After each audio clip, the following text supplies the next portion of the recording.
Au Royaume-Uni, les hôpitaux sont contraints de mettre en place des banques alimentaires pour leur propre personnel.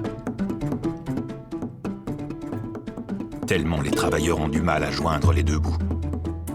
Mutinerie, comment le monde bascule, c'est le titre de mon livre.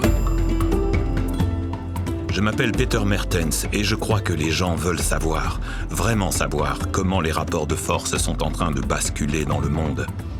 D'où ce projet, un livre, une docu-série et maintenant un podcast.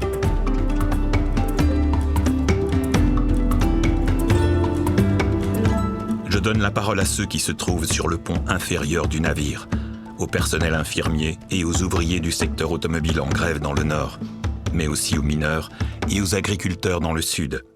C'est ça, mutinerie.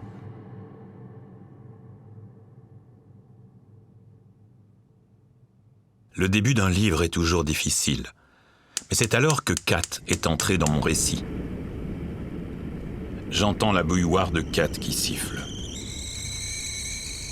Elle remplit un grand thermos d'eau bouillante et y glisse un sachet de thé.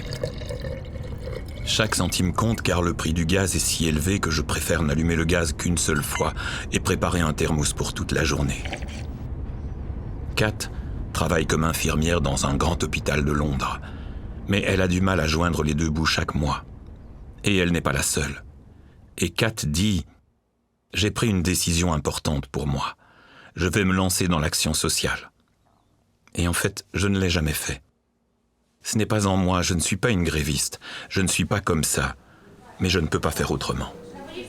Les collègues de Kat racontent qu'ils ou elles doivent parfois se rendre au travail avec 2 pulls, qu'ils ou elles ont du mal à payer leur transport jusqu'à l'hôpital.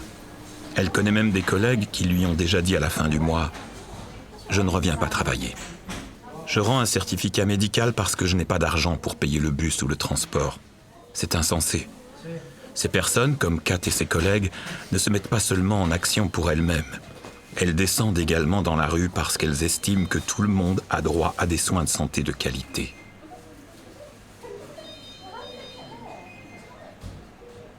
Kat est une personne ordinaire. Je pense qu'il y a des centaines de milliers de Kat dans le monde qui n'ont pas l'habitude de descendre dans la rue, mais qui disent « Maintenant, ça suffit, je vais passer à l'action ».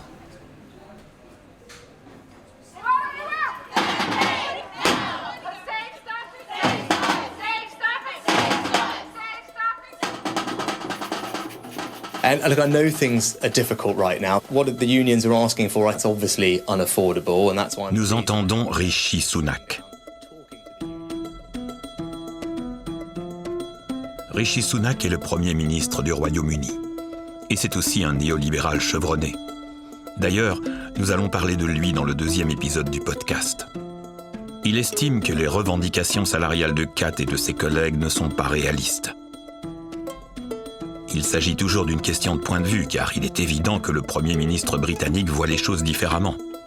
En pleine crise énergétique en Grande-Bretagne, alors que tout le monde baisse son chauffage, Rishi Sunak décide de faire construire une piscine extérieure qui doit être chauffée. Et comme cela consomme beaucoup d'énergie, tout le réseau électrique de cette région doit être reconstruit. Alors bien sûr, c'est un point de vue très différent de celui de Kat, qui économise sur son thermos de thé.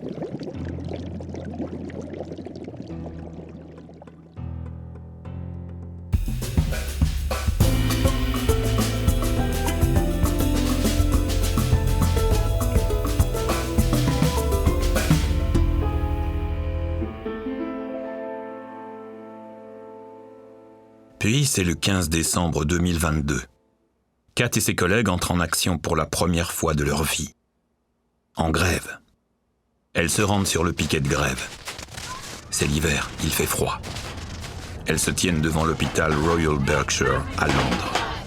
Lorsqu'elle arrive, Kat reçoit des accolades de la part de ses collègues. Des centaines d'infirmières se tiennent là, vêtues de grosses vestes. Et les gens qui passent devant l'hôpital klaxonnent en signe de soutien.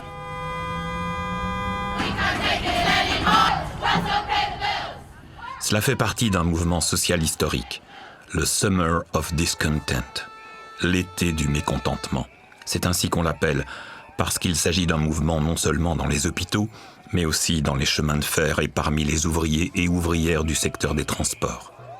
Il y a des actions partout. C'est pourquoi on l'appelle l'été du mécontentement. Le mouvement de grève se poursuit et devient un hiver du mécontentement. Nous sommes en décembre 2022 et il y a tellement d'actions au Royaume-Uni que la BBC, la radio-télévision publique, doit tenir un calendrier des grèves.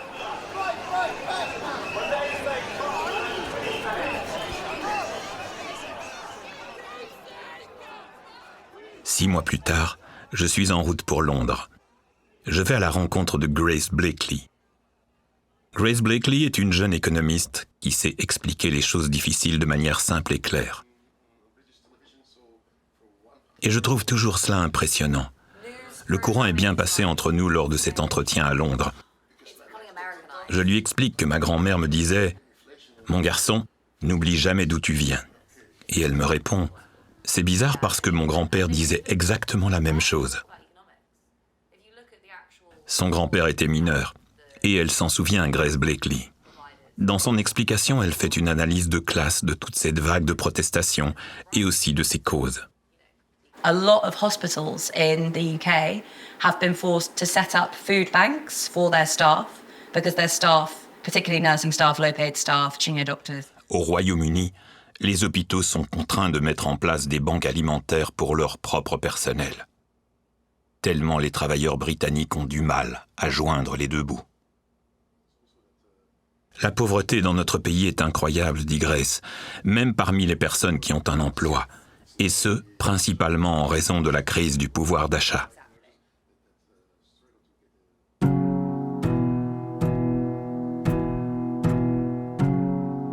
Au moment où mon livre part chez l'imprimeur, je repense à Kat.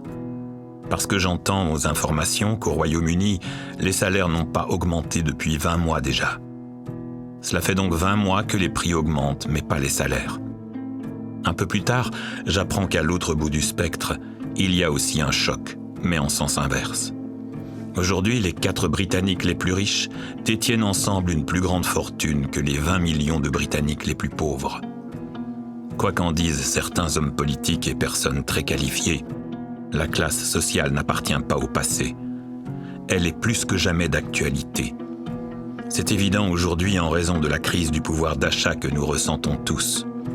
Ceux qui vivent de leur travail, comme Kat, ne sont pas dans la même situation sociale que ceux qui vivent du capital. Comme les 4 Britanniques les plus riches. La classe sociale joue un rôle, et les gens le savent.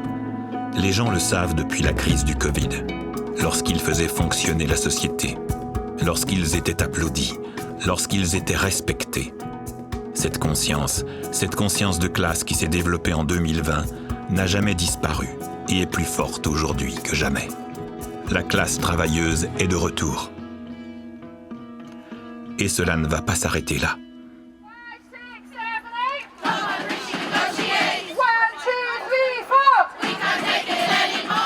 C'est ce que l'on constate avec Kat, mais aussi avec des millions d'autres Britanniques qui sont descendus dans la rue au cours de ce Summer of Discontent pour défendre leurs droits. Puis, lorsque l'on traverse la Manche et que l'on se rend en France, début 2023, 3,4 millions de Français se sont mobilisés pour les retraites. On le voit aussi dans notre pays, avec les Délésiens et avec l'action qui gronde et qui grandit dans différents secteurs. Et on le voit en Allemagne, où les gens descendent également dans la rue pour protester contre les prix élevés des denrées alimentaires.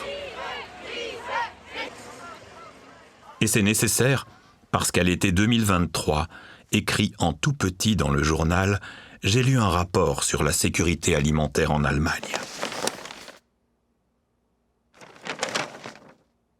En Allemagne, plus d'une personne sur 10 n'a pas les moyens de se payer un repas nourrissant au moins une fois par jour. Il s'agit de données d'Eurostat. Pouvez-vous imaginer que dans l'une des économies les plus riches de notre planète, l'Allemagne, plus de 10 millions de personnes ne peuvent pas se permettre de manger au moins un repas consistant chaque jour. Die sich schlicht einfach vieles nicht mehr leisten können, weil die Preissteigerungen immer zunehmen. Und wir haben das Problem, über 2 Millionen Menschen an den Tafeln schon anstehen müssen. Sevim Dagdelen est une femme impressionnante. Elle travaillait à l'aéroport et nettoyait les avions. Elle a ensuite été active dans un syndicat. Elle a été élue déléguée syndicale. Un peu plus tard, elle a également été élue députée au Bundestag, parlement allemand. Je lui rends visite à Berlin, dans son bureau au Bundestag. J'y reçois du café et du thé et je suis bien accueilli. Et puis elle m'explique la situation dans laquelle se trouve la classe travailleuse de son pays. Tu sais, Peter, plus de 2 millions de personnes dépendent des banques alimentaires en Allemagne. Plus de 2 millions. Il y a une paupérisation incroyable, y compris parmi ceux qui ont un travail. Cette situation est en partie due à l'augmentation des prix.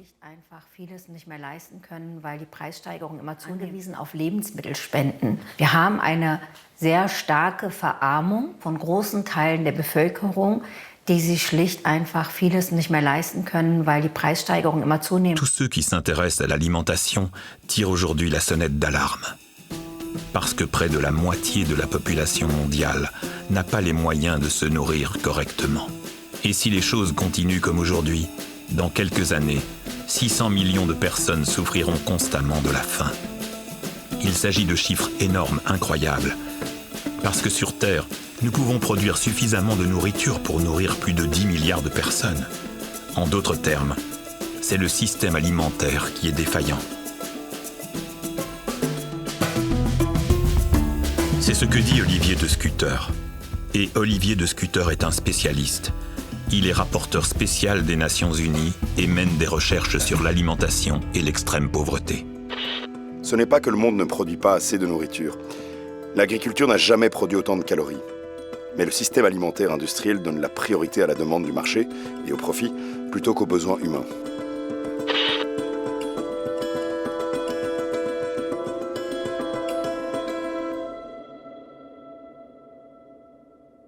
Nous avons donc un système alimentaire qui ne vise pas à répondre à l'un des besoins les plus importants de l'être humain, à savoir la possibilité de manger sainement. Au lieu de se concentrer sur ce besoin, l'ensemble du système alimentaire se concentre sur autre chose. Les intérêts des géants de l'industrie alimentaire. Le blé, le riz, le maïs, les céréales. Tout cela est échangé dans les bourses de céréales. C'est-à-dire que ces céréales y sont vendues ou achetées. Mais ce que l'on constate aujourd'hui sur ces bourses de céréales, c'est qu'il peut y avoir de très gros acteurs qui spéculent sur le prix des céréales et qui retiennent ensuite de grandes quantités de céréales pour faire monter les prix.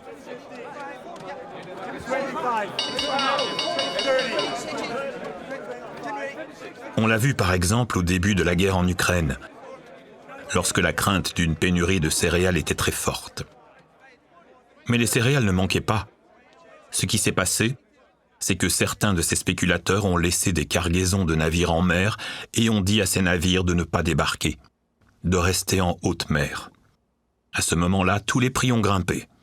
C'est totalement décadent, car les gens paient cette spéculation à la caisse, mais aussi en ayant faim.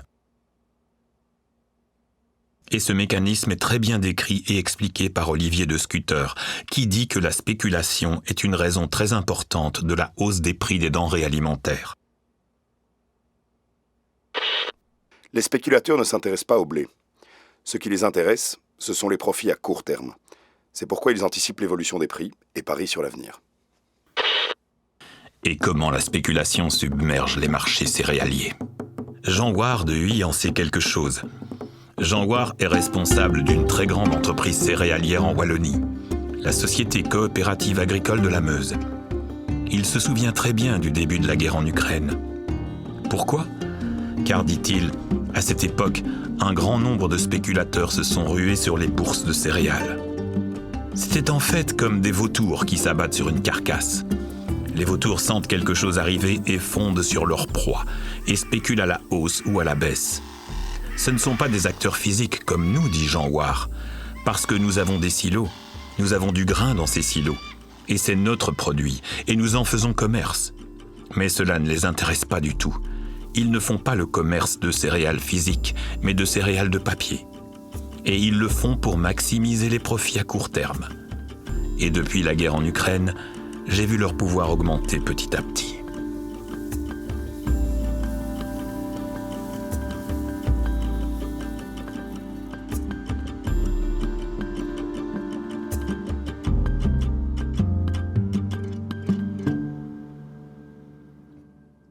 Le commerce des céréales a toujours existé, tout comme la spéculation sur ces céréales. Mais, au début du XXe siècle, un frein est mis en place par le Grain Futures Act, une loi qui entre en vigueur aux États-Unis et qui stipule, premièrement, que le commerce des céréales doit se faire par l'intermédiaire de bourses reconnues. On ne peut pas le faire n'importe comment. Deuxièmement, que les personnes qui vendent ou achètent des céréales doivent être contrôlées. On ne peut pas arriver comme cela et spéculer sur des céréales que l'on ne possède pas. Il s'agit là d'un frein considérable à la spéculation. L'idée sous-jacente, qui fonctionne, est d'éviter les fortes fluctuations de prix. Mais si l'on va 60 ans plus loin dans l'histoire, en 1980, on est en plein dans l'ère néolibérale. Et à cette époque, la dérégulation bat déjà son plein. Et la dérégulation signifie simplement moins de règles. Par conséquent, de nombreux nouveaux acteurs arrivent sur ces bourses de céréales. De grands investisseurs, de grands fonds, comme on les appelle, qui n'ont en fait rien à voir avec les céréales, mais qui veulent simplement faire un profit rapide.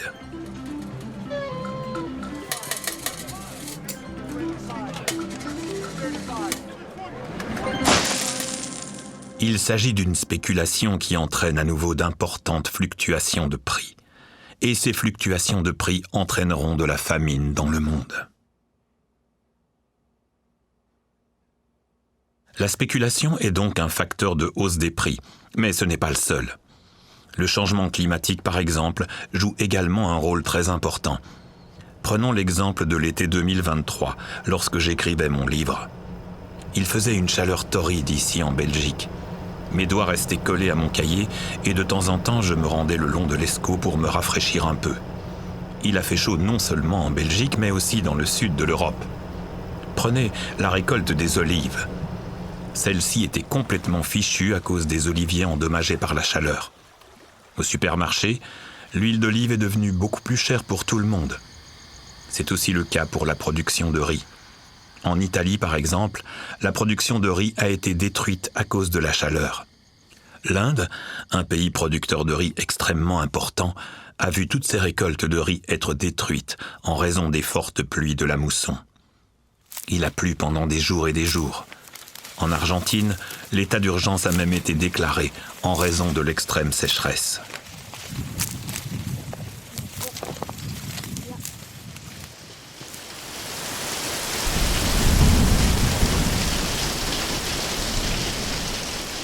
Cela a affecté la production de blé, de soja et de maïs. Et cela a également un effet domino. Prenez le soja. Le soja est également utilisé pour nourrir le bétail. Et lorsque le prix du soja augmente, le prix de la viande et des produits laitiers augmente également. Et je pourrais continuer longtemps à énumérer les produits essentiels touchés par la crise climatique. Les mauvaises récoltes entraînent une hausse des prix.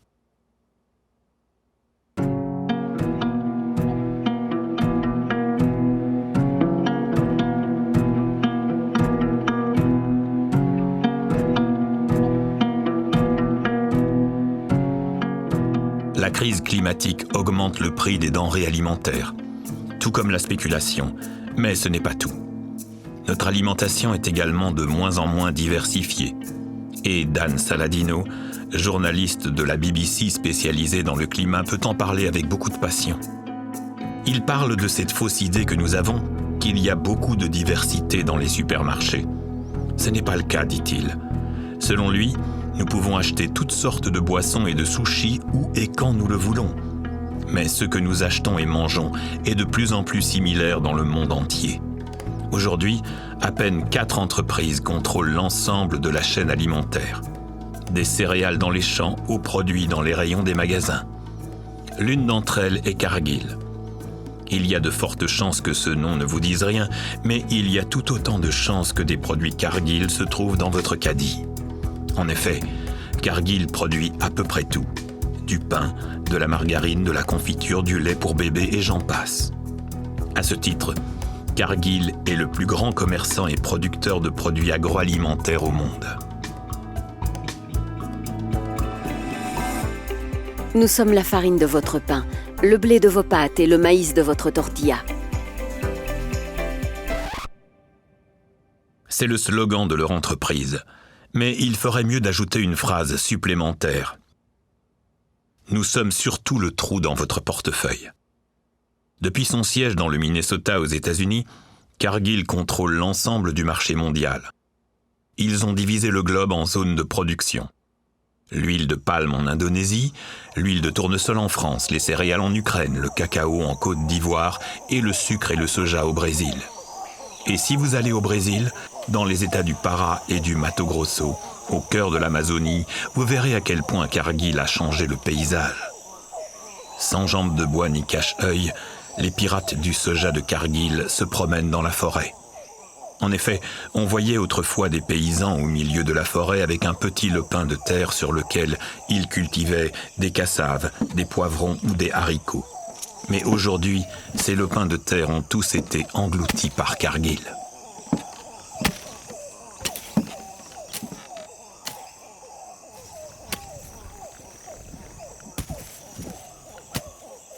Et pour mettre la main sur ces terres, ces agriculteurs ont souvent été menacés.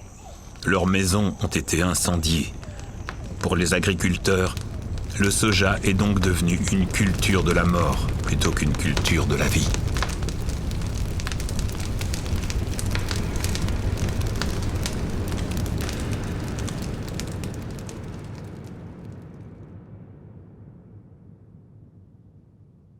Cargill contourne la loi par tous les moyens pour augmenter ses profits. L'une des principales organisations environnementales, Mighty Earth, a déclaré que Cargill était la pire entreprise du monde. Car Cargill a une grande responsabilité dans le déclin de la forêt amazonienne. Mais ce n'est pas tout. On a récemment découvert que des enfants travaillaient dans les usines de transformation de viande de Cargill aux États-Unis. Ces faits ont été découverts, mais Cargill s'en est tiré avec une simple amende. C'est dire la puissance d'une entreprise comme Cargill. Une multinationale, un monopole comme Cargill peut faire plier le monde et le soumettre à ses propres règles. Et l'une de ces règles est « Si nous voulons augmenter les prix, nous le ferons ». Les Cargill de ce monde, les 25 plus grands producteurs de l'industrie alimentaire, disons, ont réalisé d'énormes bénéfices en 2021. 155 milliards de dollars de bénéfices en un an. Et l'année suivante, ce bénéfice était encore plus élevé. Irit Tamir, directrice d'Oxfam Amérique, estime que ces grandes entreprises alimentaires abusent de la précarité de la situation. Elle se cache derrière une histoire bien ficelée de pandémie, d'inflation et de guerre en Ukraine pour justifier une augmentation des prix présentée comme inévitable. Mais ce ne sont que des excuses et pendant ce temps, elles amassent les profits.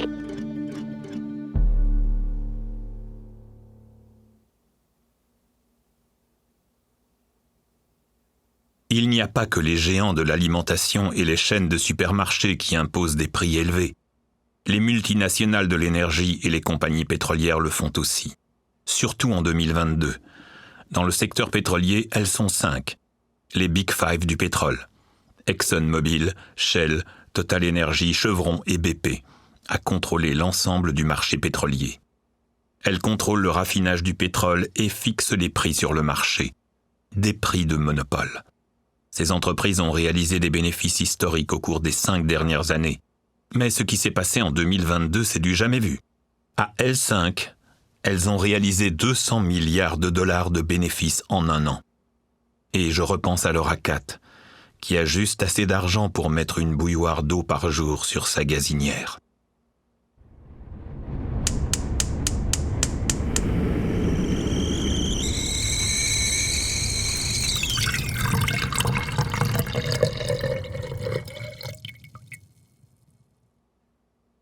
Mais ce n'est pas tout, car il y a un autre effet pervers à toute cette soif de profit. Il était prévu d'arrêter de pomper le pétrole pour lutter contre le réchauffement climatique. Il y a eu un accord sur ce point. Et selon l'Agence internationale de l'énergie, le monde ne pouvait pas se permettre de nouveaux forages pétroliers après 2021, Sinon, il serait impossible de limiter l'augmentation de la température mondiale au seuil fatidique d'1,5 degré.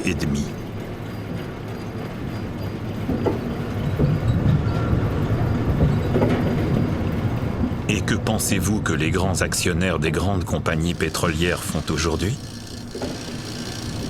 Ils disent « Nous faisons des bénéfices fantastiques, nous percevons énormément de dividendes et nous voulons que cela continue. » Ils ne vont donc pas se contenter de continuer à pomper du pétrole. Pire, ils vont investir davantage dans de nouveaux forages pétroliers. C'est de la folie, moralement et économiquement. Cela contribue au réchauffement de la planète qui va faire de nombreuses victimes.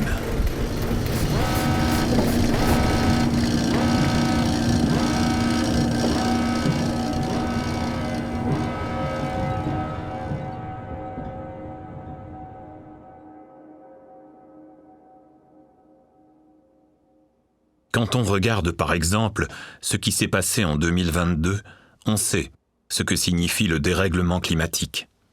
Au Pakistan, un grand pays d'Asie, on a d'abord connu une période de sécheresse extrême et des températures de 51 degrés. Je ne peux pas imaginer ce que cela représente, 51 degrés. Puis, au Pakistan, la pluie est arrivée. Pas une petite pluie, mais des pluies de mousson torrentielles. Un quart du Pakistan a été inondé. 2000 personnes ont perdu la vie et des millions ont été déplacés. Or, il faut savoir que BP, l'un des 5 grands groupes pétroliers, avec une partie de leur surprofit, pourrait absorber tous les effets du dérèglement climatique au Pakistan.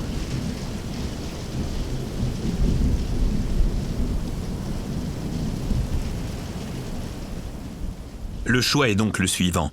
À quoi vont être utilisés les surprofits des grandes compagnies pétrolières ? Soit ceux-ci filent vers les grands actionnaires, soit nous utilisons enfin cet argent pour permettre la transition écologique. Et c'est exactement ce dont nous avons besoin aujourd'hui. Plus que jamais, il faut investir cet argent dans les énergies renouvelables et les mesures sociales.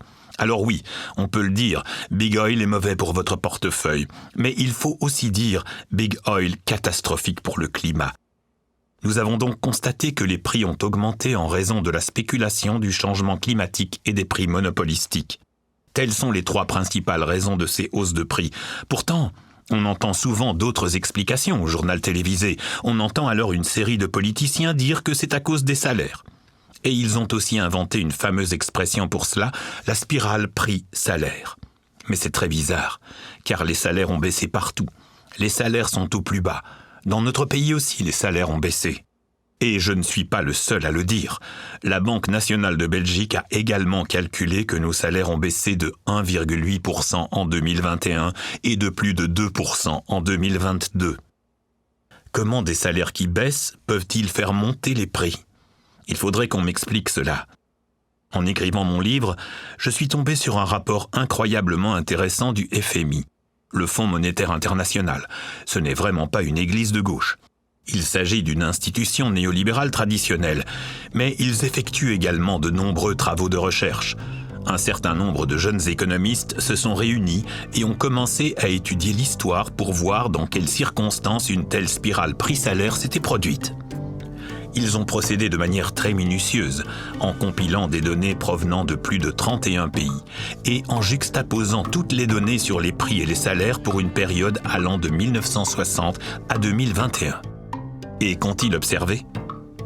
Au cours de cette période de 60 ans, il n'y a pratiquement aucune trace de cette spirale. Il y a bien de courtes périodes d'augmentation des salaires et des prix, mais pas sur le long terme. Cette spirale à long terme où les salaires font augmenter les prix n'existe pas. Il n'y a aucune preuve de son existence. Les chercheurs concluent donc que les spirales prix-salaire existent, mais qu'elles sont très rares. Si ce ne sont pas les salaires qui font monter les prix, la question est donc de savoir ce qui fait augmenter les prix.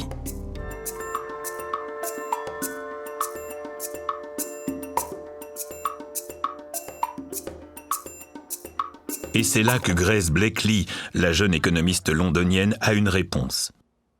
Selon elle, la flambée des prix est principalement due aux marges bénéficiaires historiquement élevées des grandes entreprises. And also corporate profit became, much higher because firms were able to say, there's inflation, we're going to put up prices. Selon Grace Blakeley, ces grandes entreprises ne se contentent pas de répercuter la hausse de leurs coûts énergétiques. Elles font quelque chose de plus. Elles profitent de la situation pour augmenter leurs marges bénéficiaires. Le mécanisme est tel que certains grands acteurs pensent qu'il s'agit d'un moment de crise, que c'est le chaos. Et ils profitent de cette situation pour imposer des prix très élevés. Les gens vont penser que c'est à cause des prix élevés de l'énergie qu'ils doivent répercuter. Mais en réalité, ils facturent beaucoup plus cher pour réaliser une plus grande marge bénéficiaire. Et personne ne va ensuite vérifier si le calcul est correct ou non. Cela se fait un peu en douce dans le chaos de la crise. Ils ont également trouvé un terme pour ce phénomène que certains économistes appellent en anglais la greedflation ou profiflation en français. Cela fait référence à une hausse des prix, une inflation due au fait que les entreprises augmentent la marge entre les coûts et les prix pour augmenter leurs profits. So, it's this greedflation, excuseflation, seller's inflation, whatever you want to call it, that embedded that problem. Dans le premier épisode de ce podcast, nous avons donc passé en revue 4 causes importantes de la hausse des prix. La spéculation des profiteurs de guerre et autres, le changement climatique qui provoque de mauvaises récoltes, les prix monopolistiques et les marges bénéficiaires supplémentaires utilisées par certaines entreprises. Aujourd'hui, les prix des denrées alimentaires restent très élevés. La grande question est de savoir qui va en payer le prix. Car d'un côté, il y a les gigantesques surprofits des géants de l'agroalimentaire et des multinationales du pétrole. D'un autre côté, il y a les cates de ce monde, les personnes qui se lèvent chaque jour pour gagner leur vie, mais qui ne parviennent pas à joindre les deux bouts à la fin du mois. Et puis, il y a aussi tous ceux qui ne peuvent plus supporter cela.